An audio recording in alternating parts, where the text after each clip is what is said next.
সে যখন ডান হাতে আমল নামা পাবে, আমরা যেমন পরীক্ষার মধ্যে ভালো রেজাল্ট করার পরে, আমার সন্তান যদি ভালো রেজাল্ট করে, ভাই ভালো রেজাল্ট করে, আমার কোনো আত্মীয় ভালো একটা রেজাল্ট করে, তখন আমরা মানুষদেরকে মিষ্টি খাওয়াই, আনন্দ উল্লাস করি। ঠিক তেমনিভাবে হাসর ময়দানে চিরস্থায়ী জান্নাতের সার্টিফিকেট যখন দলিল সে তার ডান হাতে পেয়ে যাবে, তখন আনন্দিত হয়ে বন্ধু বান্ধব তাদেরকে দেখবে। ফায়াকুলুহা উমকুরাউ কিতাবিয়া, নাও তোমরা এই যে আমার আমলনামা নাও, এটা তোমরা দেখো।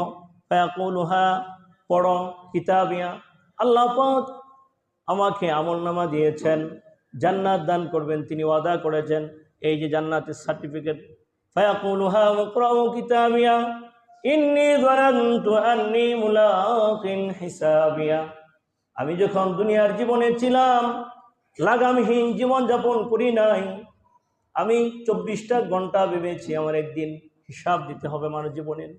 আমি যখন ব্যবসা করেছিলাম, আমার মনের মধ্যে ইয়াকিন ছিল, দৃঢ় বিশ্বাস ছিল, আমার এই জিন্দেগির হিসাব আল্লাহর কাছে দিতে হবে, আমানত।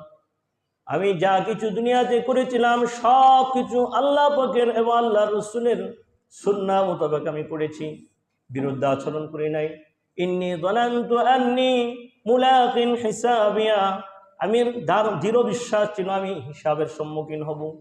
ইন্নী যানানতু আন্নী মুলাকিন হিসাবিয়া ফাহুয়া ফি ঈশাতির রাদিয়া, আল্লাহ পাকের পক্ষ থেকে ঘোষণা হবে, যাদের আমল নামার ডান হাতে দেওয়া হয়েছে তারা সকলেই ফাহুয়া ফি ঈশাতির রাদিয়া, স্বাচ্ছন্দ্যময় সুখী জীবন যাপন করবে।